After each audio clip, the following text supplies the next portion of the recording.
வணக்கம். திருச்சிற்றம்பலம். 21ஆம் நூற்றாண்டின் புலிக்கால் முனிவர். தில்லையை பாட வரும் நாயன்மார்கள் பாடலில் கூத்தையும் கூத்தரசனின் பெருமைகளையும் பாடிவிட்டு புலிக்கால் முனிவரை பற்றி தவறாமல் பாடுகின்றனர். இதற்கு பொருள் என்னவென்றால், கூத்தை நீங்கள் பார்க்க வேண்டுமென்றால் அவர் வழியை பின்பற்றுங்கள் என்பதாகும்.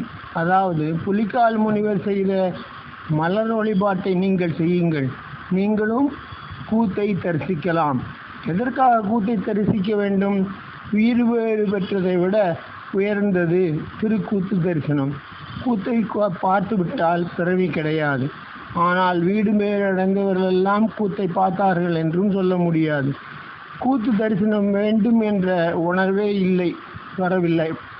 அந்த உணர்வு வருவதற்கும் வினைக்கழிவு ஏற்பட வேண்டும். அதற்கு நாம் முயற்சித்தால் திருவருள் கிட்டும்.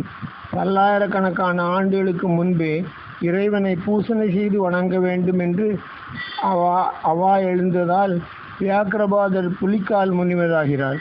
தாமே மலர் பறித்து பூசை செய்வதற்கு இணை ஒன்றுமில்லை என்று நிரூபித்து அதன் பயனாக தில்லையில் ஆடும் திருக்கூத்து தரிசனம் கண்டவர்.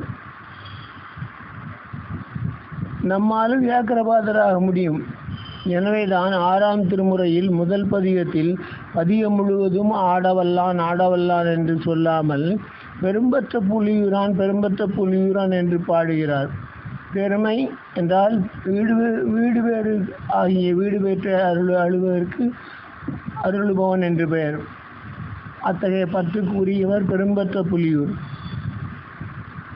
மதுரை மீனாட்சி அம்மன் திருமண விஷயத்துக்கு அழைப்பாளியாக சென்ற புலியும் பாம்பும் திருமணம் முடிந்து உணவு கொள்ளவில்லை.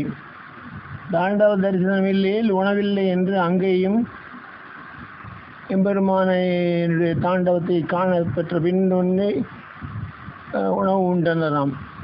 நாம் பெரும்பற்ற புலியூரானுக்கு ஆளாவது எப்படி? பொது நீக்கி தன்னை நினைய வல்லான் என்ற இப்பதியத்தில் 5ஆம் பாட்டில் குறிப்பிடுகின்றார். சிவபரபுரம் பரம்பொருளே மனத்தில் நினைத்து ஐந்தெழுத்தாகிய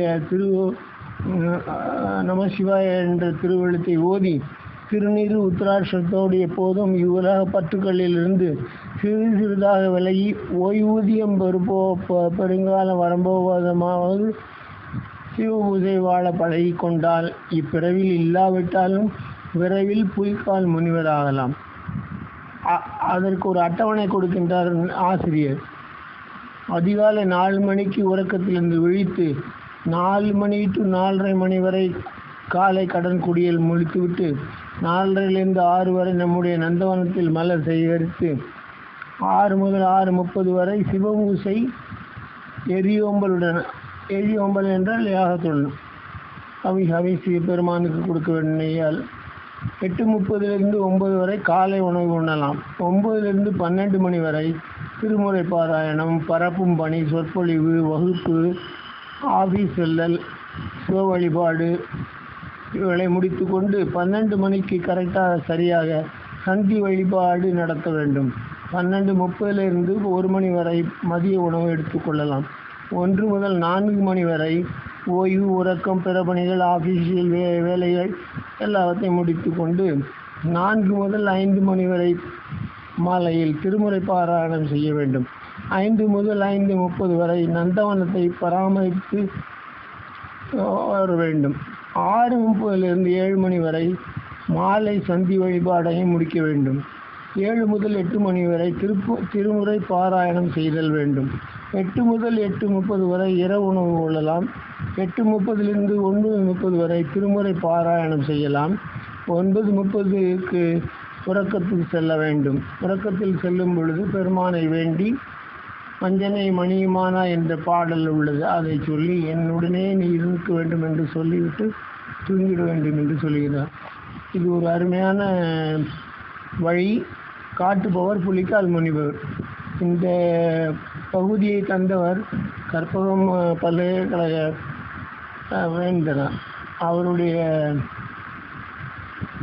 6ஆம் திருமுறை புஸ்தகத்தில் இந்த பகுதியை பதிவிட்டிருக்கிறார் தன்னுடைய சொந்த எண்ணமாக. திருச்சிற்றம்பலம்.